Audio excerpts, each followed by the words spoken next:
Welcome to ma'am की class, जहां होती है टीचिंग इजी और इंटरेस्टिंग।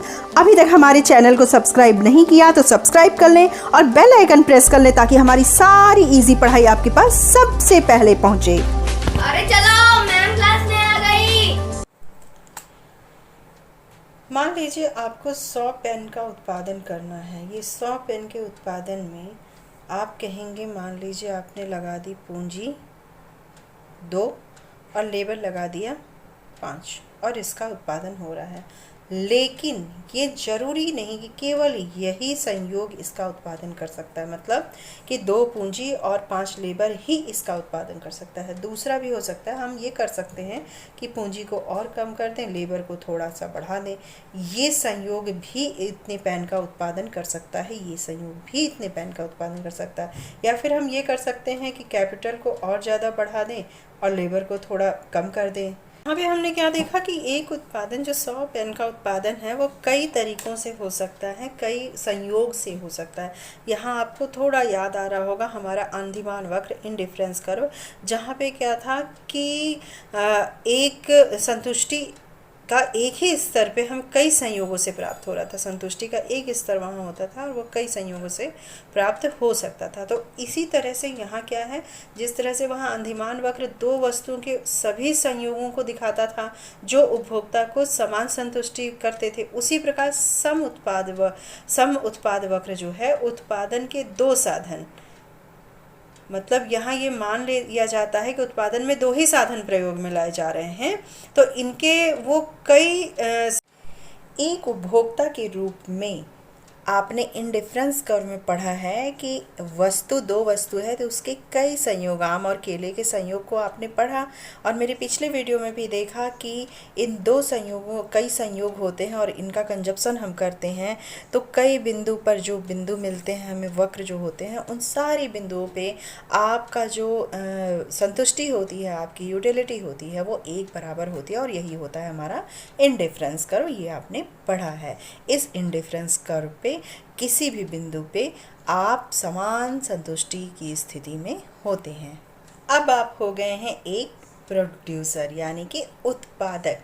उत्पादक के रूप में आपके पास एम है 100 पेन बनाने का और साधन है लेबर और कैपिटल, एल एंड के, श्रम और पूंजी। अब इन्हीं दोनों के यूज़ से आपको 100 पेन बनाना है। तो ज़रूरी नहीं कि केवल मान लीजिए कि आप 10 एल लगाएंगे और 5 के लगाएंगे तो आपका 100 बनेगा।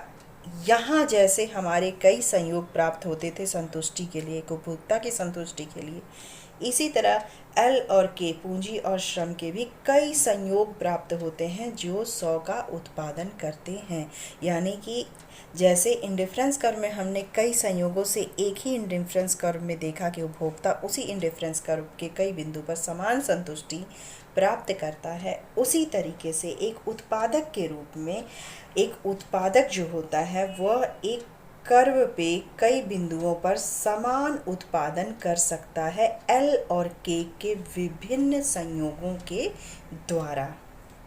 चार्ट में मैंने कई संयोग दिखाए हैं और श्रम की इकाइयाँ एक एक करके बढ़ रही हैं और पूंजी की इकाइयाँ यहाँ 15, 8, 5, 3, 2।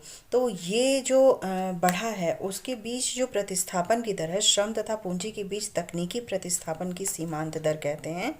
यहाँ पर जैसे कि ये 1 से 2 हुआ, यानी 1 का बढ़ा, रेशियो के कैपिटल कितना 15 से 8, यानी 7 की घटत हुई, यानी कि ह्रास हुआ 7 का। तो यहाँ 1:7, ये रेशियो जो है 1:7 हुआ। और इसी तरह फिर यहाँ यहाँ पे बढ़ा है लेबर हमारा, तो कैपिटल कितना घटा है 3 के रेशियो में बढ़ा, तो 1:3। इसी तरह 1:2, 1:1, इस तरह से बढ़ा। और ये सारे ही बिंदु यानी A B C D E जो बिंदु मिले हैं, ये 5 बिंदु समान पेन का उत्पादन करें, यानी 100 पेन का ये है, चाहे ए से करो या बी से करो, सी डी या ई से करो, 100 पेन का ही उत्पादन होगा।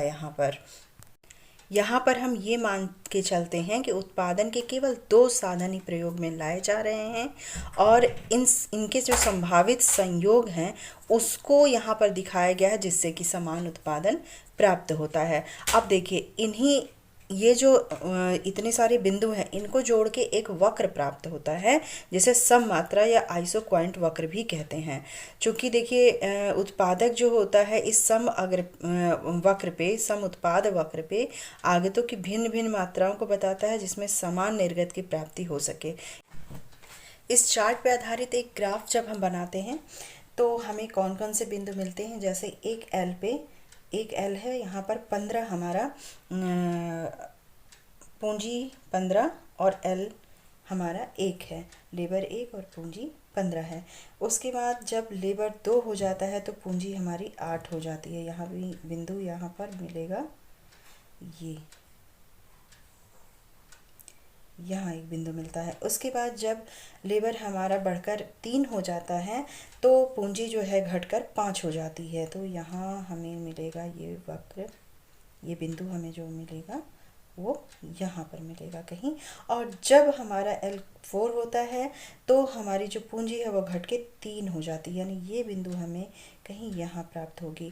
और जब लेबर हमारा 5 बढ़कर हो जाता है तो कैपिटल हमारा पूंजी हमारी घट के 2 हो जाती है, तो ये बिंदु हमें यहाँ पर प्राप्त होगी। अब इन बिंदुओं को जब हम जोड़ते हैं, ये बिंदु कौन कौन से हैं, देखिए A है ये, और B, C, D और E, यही संयोगों को हमने इन बिंदुओं में दर्शाया। अब जब इन बिंदुओं को हम जोड़ लेते हैं तो एक वक्र हमें इस ढंग का प्राप्त होता है, और यही तो है सम उत्पाद वक्र। सम उत्पाद वक्र या आइसो प्रोडक्ट कर्व भी कहते हैं या आइसोक्वांट कर्व भी इसे कहते हैं।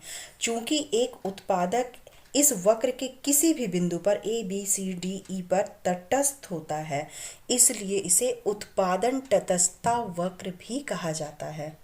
इस प्रकार सम उत्पाद वक्र दो साधनों के उन संयोगों को बताता है, उन कॉम्बिनेशंस को बताता है जिनसे उत्पादक को समान उत्पादन प्राप्त हो। देखिए A, B, C, D, E किसी भी बिंदु पे हमें 100 पेन का ही उत्पादन प्राप्त होगा। तो ये जो समान उत्पादन प्राप्त हो, हाँ ये जरूरी है कि उत्पादन, ये मेंशन करना जरूरी है कि उत्पादन में दो ही साधन प्रयुक्त हैं और दोनों परस्पर पूर्णतया स्थानापन्न हो। मतलब लेबर का, देखिए यहाँ हम जब लेबर को बढ़ा रहे थे और यहाँ पूंजी घटाते जा रहे हैं, यानी कि पूंजी का काम, ये दोनों एक दूसरे के स्थान पे काम कर सकते हैं, एक दूसरे के स्थान पे ये स्थानापन्न है और प्रोडक्शन हमारा हो सकता है।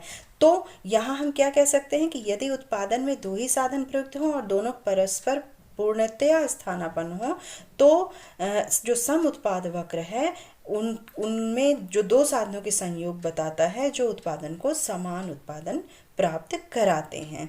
तो अंधिमान वक्र की तरह ही ये वक्र भी होता है, बस अंधिमान वक्र में ये है कि वहाँ उपभोग की बात करते हैं, उपभोक्ता की बात करते हैं, और सम उत्पाद वक्र में हम यहाँ क्या बात करते हैं, उत्पादक की बात और उत्पादन की बात करते हैं।